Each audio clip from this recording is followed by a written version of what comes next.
Cuando se estudia la filosofía esotérica, hay algunas cosas que son eh, claras, digamos, con relación a esa perspectiva filosófica.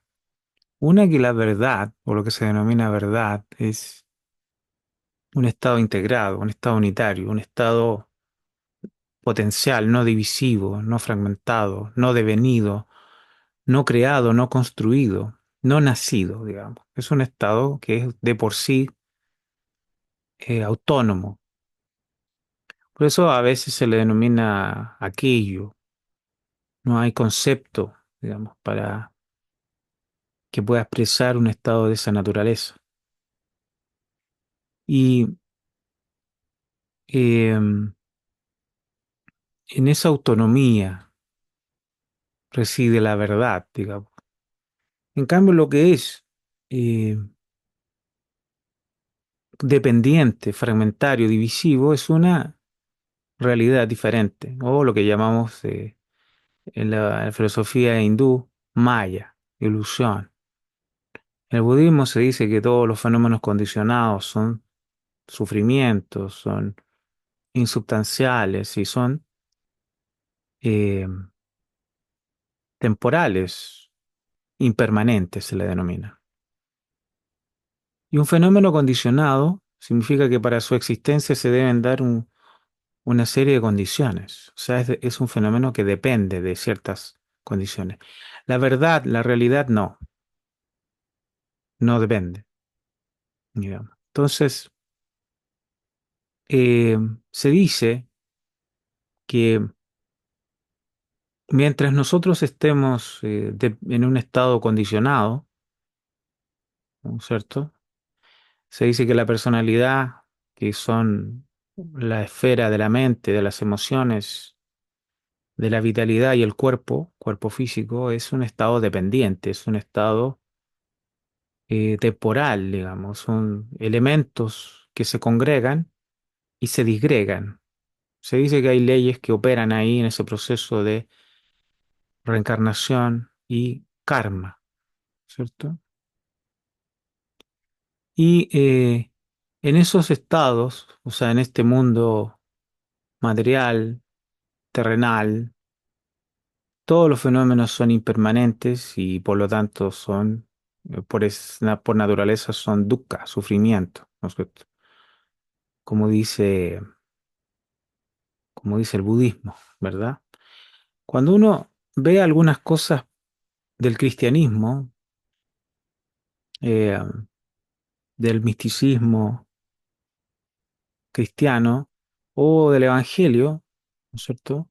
También dice que acumula bienes en el cielo, en lo eterno y no en la tierra, porque estos se corrompen, dice, ¿no es cierto?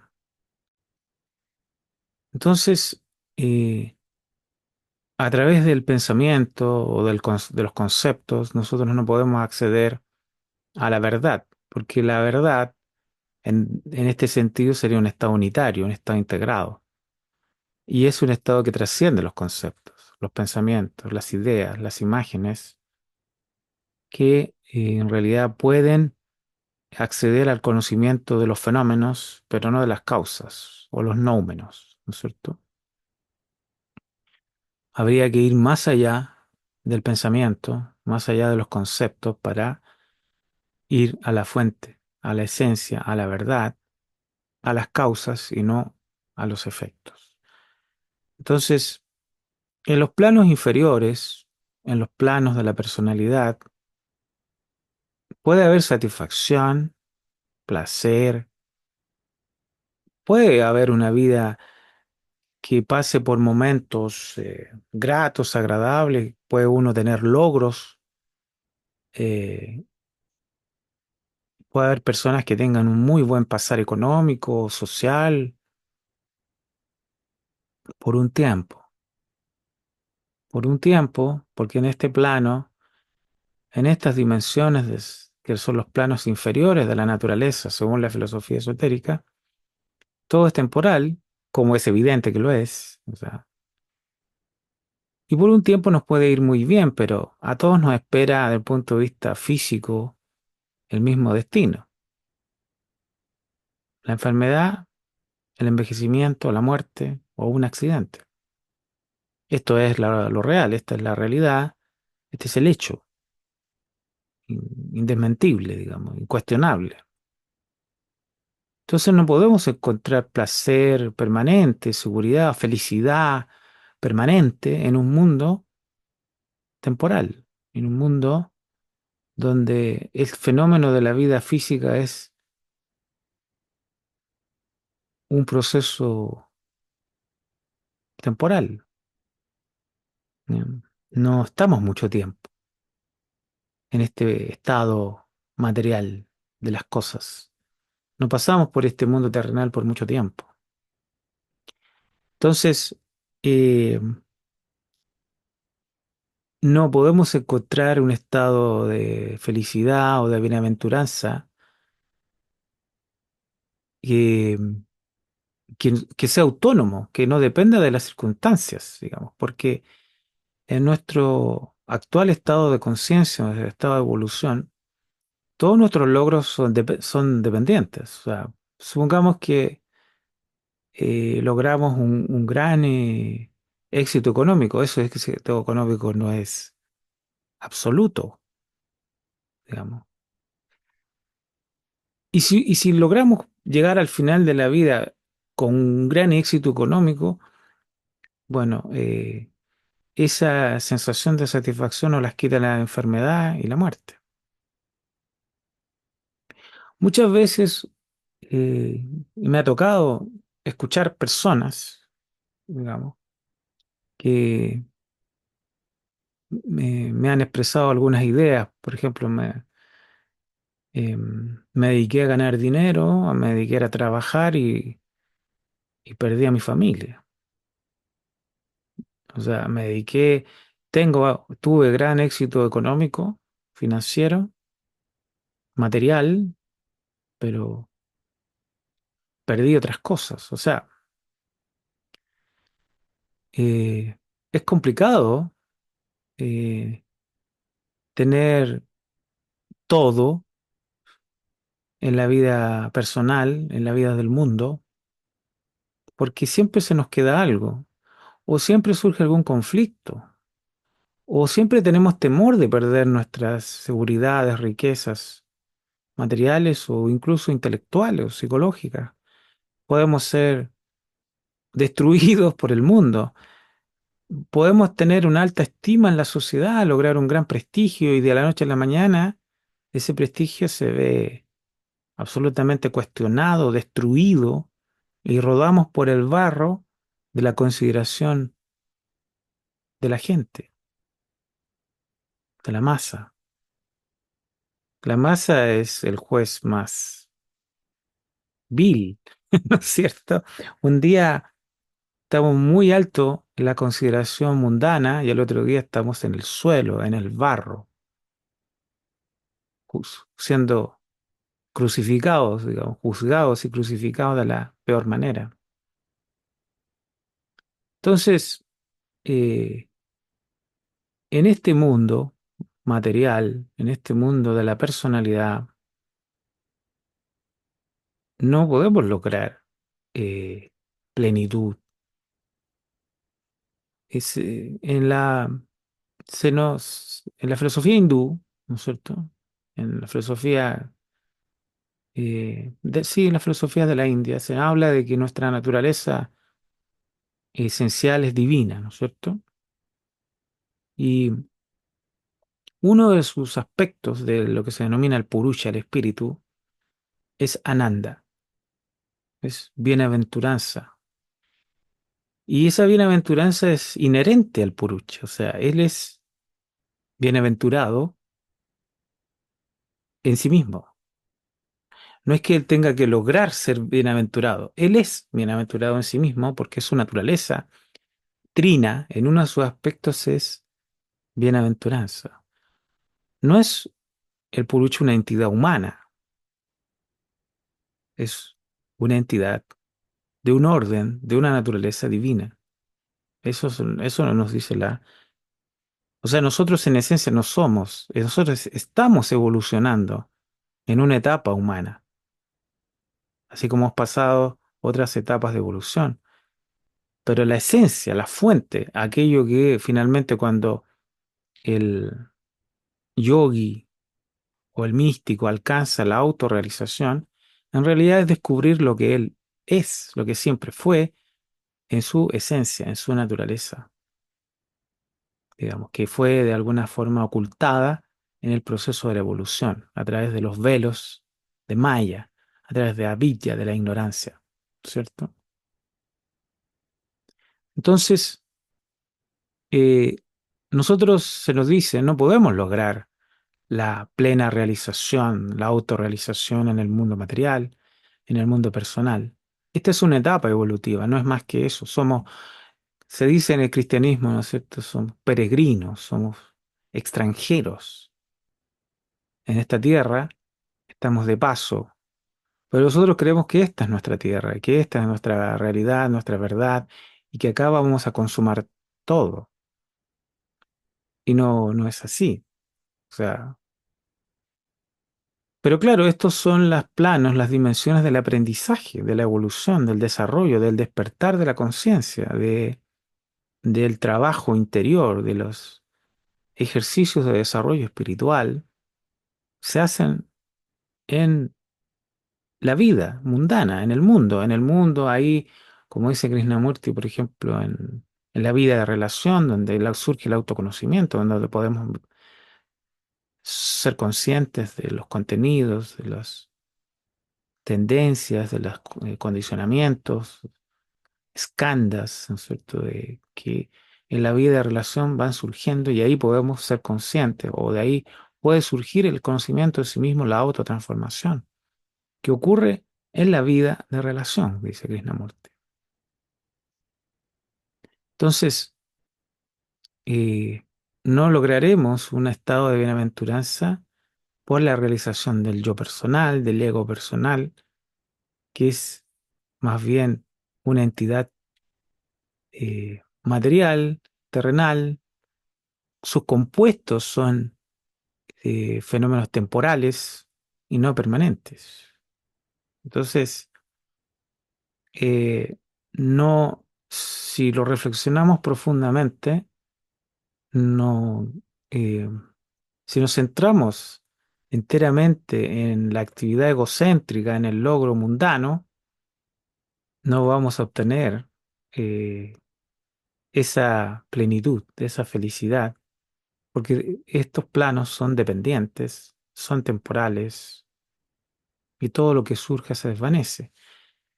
No va a haber bienaventuranza suprema en la actividad egocéntrica, en la actividad egoísta, ¿no es cierto? No podremos tener éxito mundano temporal, pero eso se desvanece tarde o temprano. Entonces, hay un vivir, se nos dice, fuera de la actividad del pensamiento, fuera de la actividad del tiempo, pero ese vivir es para aquellos que cruzan el autoconocimiento, la autotransformación, em, que transforman a través de el fuego del autoconocimiento, a través de la percepción de la real, de lo que es, eh, del fuego de la verdad también, ¿cierto? La verdad de nuestros contenidos emocionales, mentales, no las ilusiones que nosotros nos creamos, ¿no es cierto? Que uno se crea, a través del fuego del autoconocimiento, de la eh, profunda honestidad con uno mismo, un proceso de transformación, de alquimia, que depura todos esos campos, todos esos vehículos, esos estados de percepción egocéntricos, eh, y se nos dice que hay un vivir más allá, fuera de esa actividad mental, egocéntrica, personal, a esferas o dimensiones de otro orden, espirituales, ¿no es cierto? Como dice este pensamiento de Krishnamurti,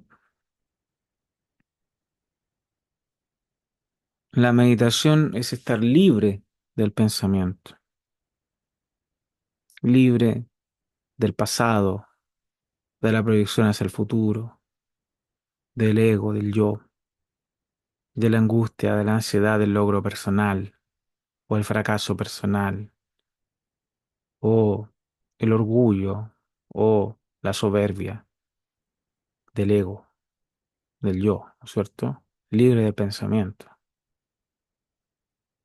Y un movimiento en el éxtasis de la verdad.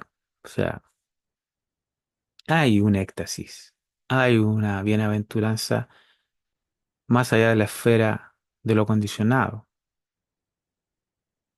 de la actividad de la mente, del pensamiento personal, de la actividad egoísta, egocéntrica.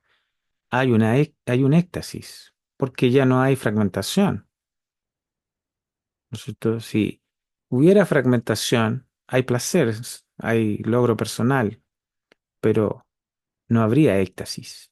O sea, acá Krishnamurti se está refiriendo a un estado que florece, que surge, que está ahí cuando ya no hay egocentrismo. Y ahí está la verdad,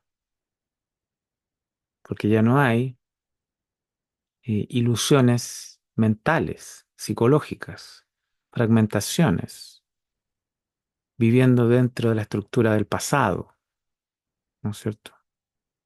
Entonces, es muy elevado este estado del que Krishnamurti llama meditación, fuera del tiempo, fuera del yo, fuera del egocentrismo, en la bienaventuranza, en el éxtasis de la verdad. ¿Mm?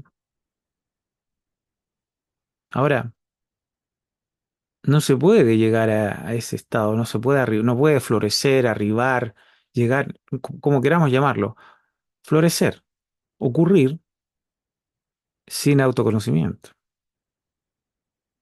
sin ver la verdad, lo que realmente hemos creado nosotros en nuestra mente, en nuestras emociones, nuestros profundos anhelos, deseos, temores, apegos, celos, codicias, ambiciones, orgullo, soberbia, rencores, odios. Toda esa estructura donde nos comparamos con los demás para ser mejores o peores que otros. Toda esa actividad egocéntrica. No se puede llegar a un lugar sagrado, puro, a un lugar, a una región de la naturaleza donde reina la verdad, la belleza, la bondad, la compasión, el amor, la inteligencia en su sentido más profundo. No podemos llegar ahí con nuestra actividad autocentrada, egocéntrica, personalista, ¿no es cierto? Entonces, para Krishnamurti, meditación es ese estado, en lo profundo, que implica una autotransformación brutal, radical. Por eso él llamaba el cambio radical, la revolución fundamental a a ese proceso. ¿Qué vemos en el mundo? Guerras, conflictos, corrupción, todos procesos del ego personal, del yo personal, de la fragmentación personal, del autocentramiento, de la ceguera espiritual de creer que vamos acá, en este mundo, a lograr algo que no podemos lograr, porque no es inherente a la naturaleza de los fenómenos condicionados, sufrimiento, ¿no? Pero como estamos ciegos espiritualmente, no tenemos discernimiento, estamos buscando algo en el lugar equivocado. Y tenemos que despertar de esa ignorancia, de ese sueño de la mente. Por eso todo lo que hemos estudiado de este libro de meditaciones se repiten varios conceptos como el autoconocimiento, la percepción de lo que es, la percepción de lo verdadero, la verdad, la percepción de lo falso, cómo Nuestros contenidos mentales estructuran ilusiones que no son de autoengaño y nos engañamos a nosotros mismos. No tenemos la humildad de ver lo que es. Y es muy interesante que solamente en la verdad puede haber transformación y cambio profundo, no en las ilusiones que uno se cree de sí mismo, ¿no es cierto? Entonces, eh, en la esfera de la vida superior, de la vida espiritual, está más allá del pensamiento, con todas las implicaciones de actividades egocéntricas, pequeñas, conflictivas, dolorosas de la actividad del pensamiento, y florece el éxtasis de la verdad, la bienaventuranza, la belleza suprema cuando ya estamos transformados, por decirlo así, regenerados de todo este sufrimiento psicológico de personal, ¿no es cierto? Tan limitado que durante la evolución humana tenemos que superar. Entonces es muy profundo este pensamiento pequeño, tiene mucha implicancia, pero no se puede alcanzar un estado o no se puede realizar o florecer un estado libre de pensamiento y éxtasis donde está presente lo verdadero, lo integrado, lo unitario, lo no condicionado, sin autoconocimiento, sin transformación, sin pasar por el fuego, porque el fuego es el símbolo de la transformación, ¿no es cierto? El fuego del autoconocimiento, que es la humildad de ver lo que somos, lo que hemos acumulado y de lo cual tenemos que liberarnos, purificarnos en el fuego de la verdad, en el fuego de lo que es, en el fuego del conocimiento propio, en la humildad de ver lo que somos, ¿no? No lo que creemos que somos o lo que queremos ser, sino que lo que somos, ¿no es cierto?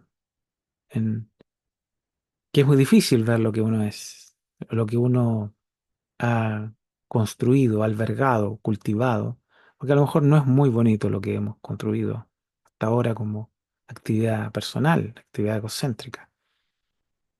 Pero es interesante pensar de que hay un estado, potencialmente hablando, donde se está libre, donde hay una libertad del pensamiento, donde hay un vivir desde lo unitario y un éxtasis, porque ya no está el yo eh, autocentrado, que es básicamente un movimiento de sufrimiento, ¿cierto? Un movimiento de limitación, de fragmentación, de tribalismo.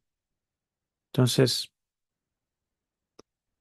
eh, muy interesante, muy fuerte, con muchas implicaciones, este pensamiento de las profundidades de la meditación, un estado que está más allá de la esfera temporal, ¿cierto?